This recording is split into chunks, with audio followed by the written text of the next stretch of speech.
Terima kasih Anda masih bersama kami. Bagi Anda yang baru saja bergabung, kami hadirkan kembali 3 berita utama hari ini. Kecelakaan truk kontainer menghantam minibus terjadi di Jalan Lintas Sumatera Labuhan Batu. 2 orang tewas di lokasi kejadian. Seorang pelaku sodomi terhadap puluhan bocah di Tapanuli Tengah ditangkap polisi. Puluhan anak-anak menjadi korbannya sejak 2022 lalu. Sejumlah kegiatan bermain dilakukan untuk memulihkan kondisi kejiwaan anak-anak korban tanah longsor di Humbang Hasundutan.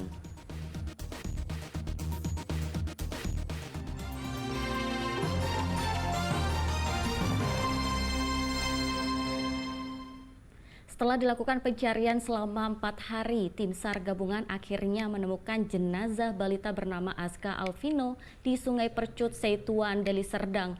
Korban hanyut akibat terpleset ke dalam parit saat bermain. Hari ketiga pencariannya ya. Memasuki hari keempat, operasi pencarian balita Aska Alvino terus dilakukan tim SAR gabungan sejak Jumat pagi. Tim SAR menyisir aliran Sungai Seruai hingga sungai di bagian Percut, Kabupaten Deli Serdang. Kejadian hanyutnya korban berawal saat korban sedang bermain di Jalan Delima Raya bersama teman-temannya Senin lalu. Hujan deras membuat parit meluap hingga korban terpleset. Upaya petugas akhirnya membuahkan hasil. Tim SAR menemukan jasad balita berusia 3,5 tahun itu sekitar 37 km dari lokasi hanyut. Korban hanyut atas nama Aska, umur 3 tahun, warga Desa Sigara-Gara, Kecamatan Patumbak, telah berhasil ditemukan oleh tim SAR gabungan. Dan korban jarak dari titik TKP kejadian ke titik penemuan itu 37 km.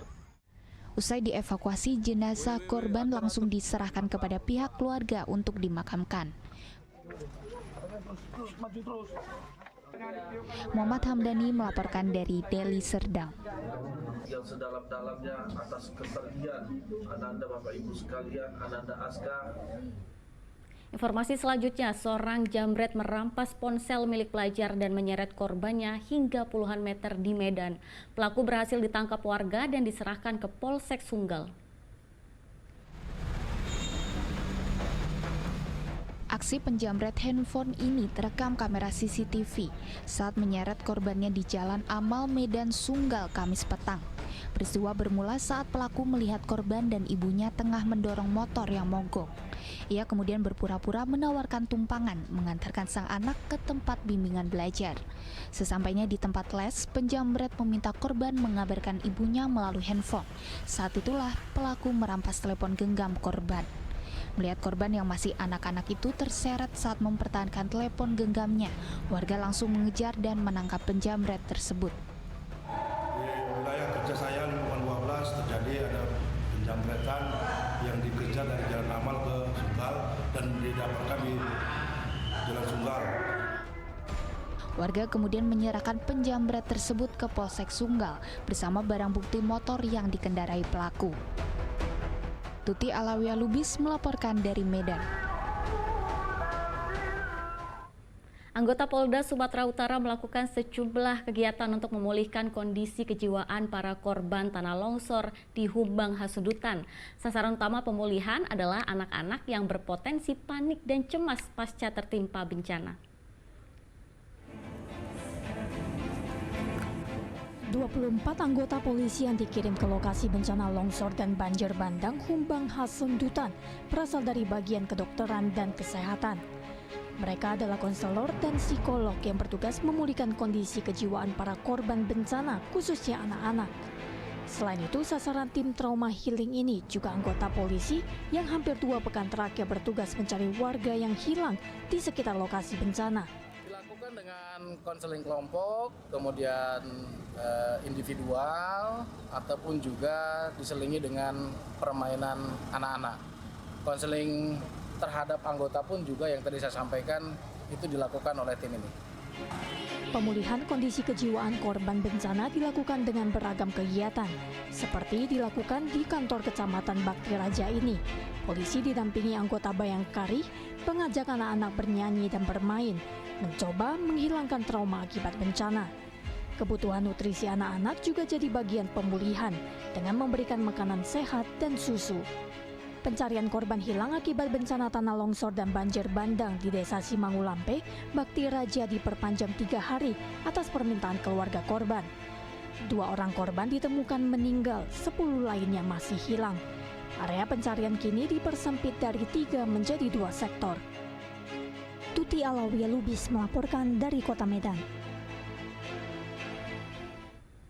Ya, upaya pencarian belum berhasil. Polda Sumut mengerahkan penyelam profesional personel Direktorat Polairut Polda Sumatera ke lokasi longsor dan banjir bandang.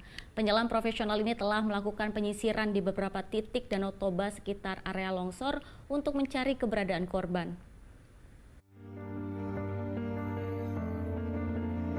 Upaya pencarian korban bencana tanah longsor di Desa Simangulampe, Kabupaten Humbang Hasundutan juga dilakukan di Danau Toba dengan melakukan penyelaman.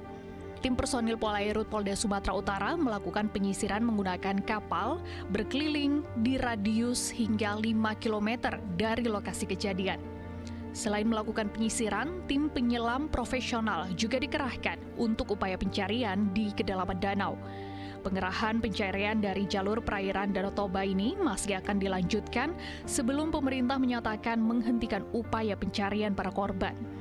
Sepekan berlalu, 2 orang tewas, 10 warga lainnya masih dinyatakan hilang dalam longsor dan banjir bandang yang menerjang Desa Simangulampe, Humbang Hasundutan. Rut Polda Sumatera Utara juga menurunkan 1 tim penyelam dan perlengkapan yang lainnya untuk ikut juga bergabung membantu proses pencarian korban yang tersisa. Peristiwa yang terjadi pada Jumat 1 Desember lalu itu menelan korban jiwa dan korban hilang. Bencana ini mengakibatkan rumah milik 55 kepala keluarga mengalami kerusakan.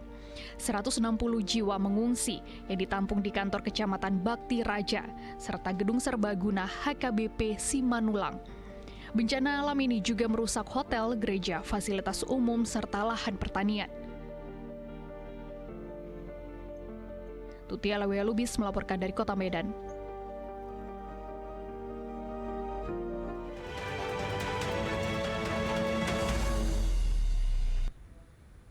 Ya, sambutan dari pendukung Muhaimin Iskandar atau Caimin terlihat antusias saat calon wakil presiden nomor urut 1 datang ke Kabupaten Deli Serdang. Hal yang sama juga terjadi saat calon wakil presiden nomor urut 2 dan 3 datang ke Pandeglang dan Bandung. Berikut informasi selengkapnya. Jumat pagi, calon wakil presiden Muhaimin tiba di Bandara Internasional Kuala Namu, Kabupaten Deli Serdang. Setibanya di bandara, ia disambut ribuan massa pendukungnya. Kedatangan Muhaimin untuk berkunjung ke beberapa daerah seperti Langkat, Kota Binjai, dan Kota Medan.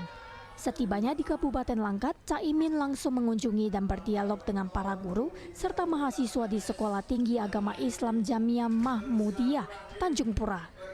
Dalam sambutannya, Caimin menyebut salah satu konsep perubahan yang dijanjikannya adalah menyoroti jumlah kasus kekerasan terhadap perempuan yang terus meningkat mencapai 20.000 kasus.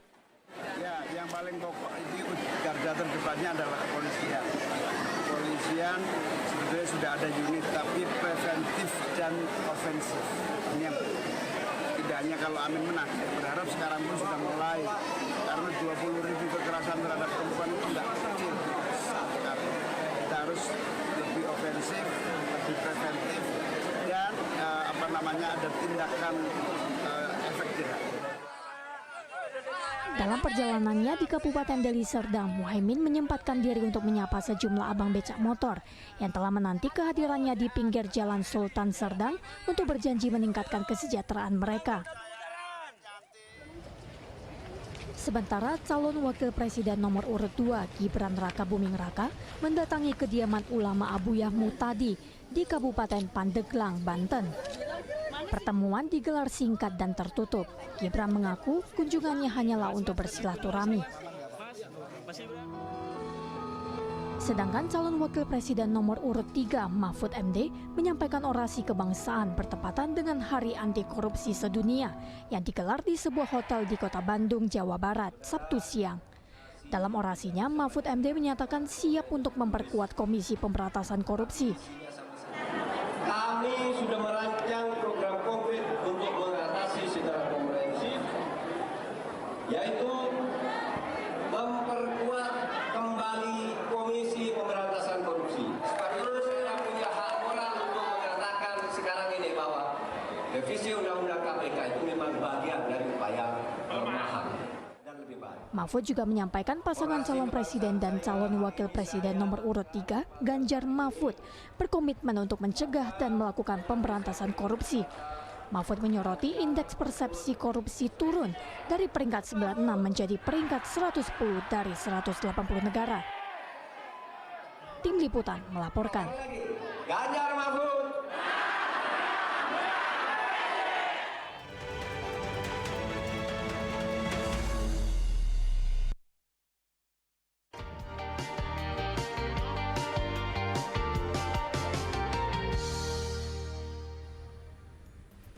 Ya, laporan tersebut mengakhiri berita Medan hari ini. Saya Teatrika Putri berterima kasih atas perhatian dan kebersamaan Anda. Selamat beraktivitas dan sampai jumpa.